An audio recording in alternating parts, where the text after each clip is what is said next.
Hey guys, this is Alice, and I'm from the Bookworm film thing, and I'm basically going to do a first or second review, and it's basically the Harry Potter book series. So let's just get started with the Philosopher's Stone. Okay, so basically what happened is, when Harry was 1 year old, his parents got killed by this dark, powerful wizard called Lord Voldemort, and then he has to get sent off to his aunt and uncle's house where he lives up being treated badly. Then he, what am I saying? Then he finds out he's a wizard, and he goes to this wizarding school called Hogwarts,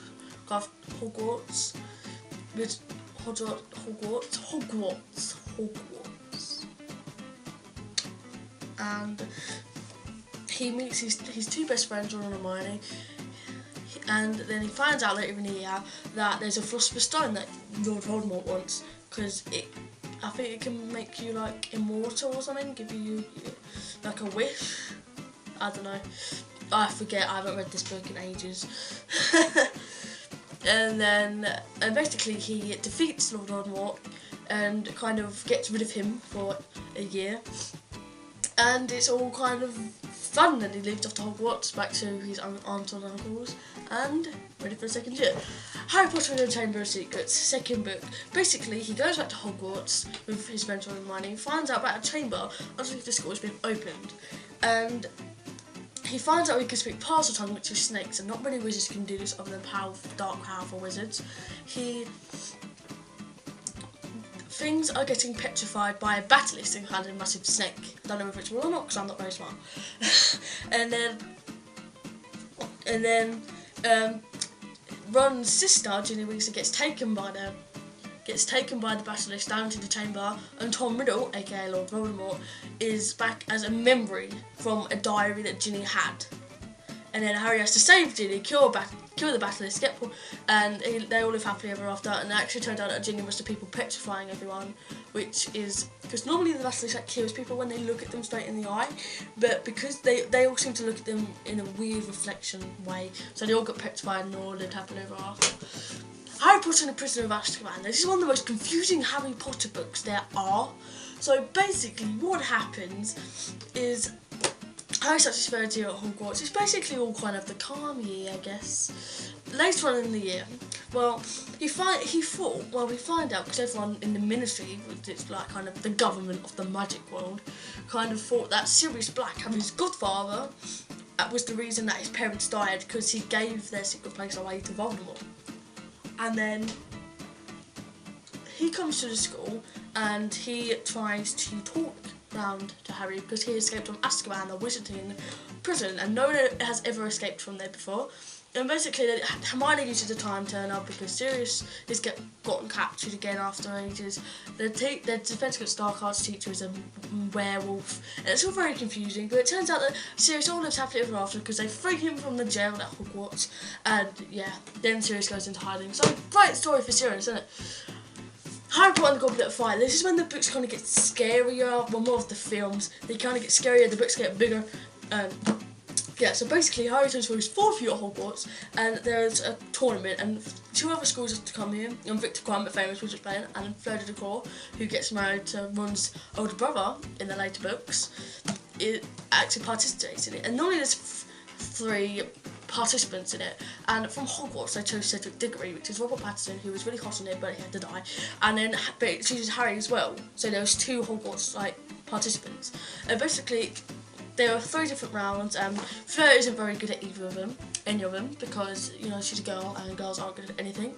Let's just face it, girls, we aren't.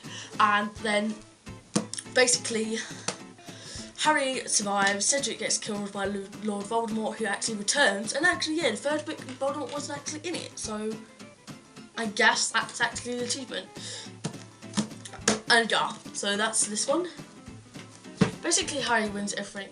Now this is the biggest book in the series, Harry Potter and the Order of the Phoenix. So Harry comes back for his 5th year at Hogwarts, and this horrible woman convicts him that defense against the dark arts doesn't actually let them actually use any spells to defend themselves. She just makes them do a bunch of tests or whatever.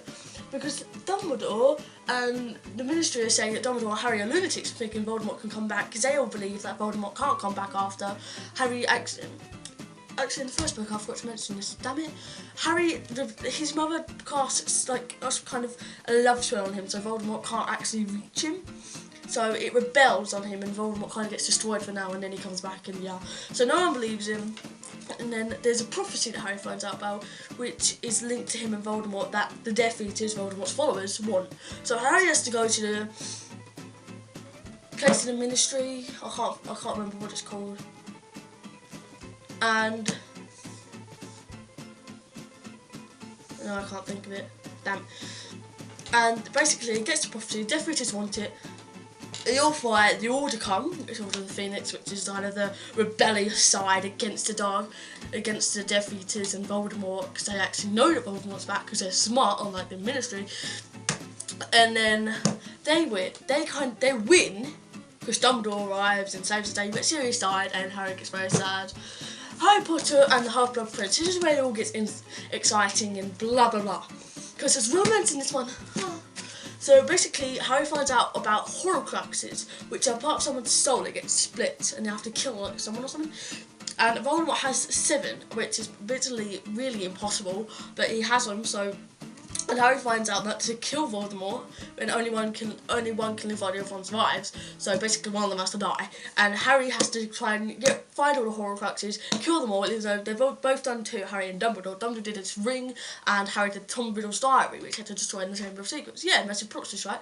And then Harry ends up falling in love with Ron's sister Ginny Weasley, and Ron ends up kissing some girl called Lavender Brown, and then having a massive affair or whatever.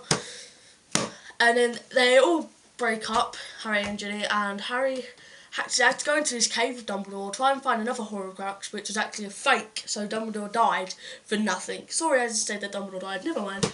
Last book in the series, Harry Potter and the Deathly Hallows. Basically what happens, Harry, Ron and Hermione set off and try and find all the Horcruxes. Ron leaves halfway through saying that he's fed up and he thinks Harry and Hermione are having something, even though Harry's in love with Ginny and Hermione's in love with Ron, and Ron's in love with Hermione, but they don't say it until the very last part and start snogging in front of Harry, holding about the battle expands from the chamber. So basically, after they found a few, they go to Hogwarts and they kind of try and they get the whole party of people that they know and try and fight against, and they win, and it's all happily ever after. And then there's a 19 years later where they have Harry and Ginny have married and 3 kids, and Draco's got a kid, Neville and Luna have a kid, and Ron and Hermione have kids, and it's all quite fun and games, and I love it. Harry Potter series.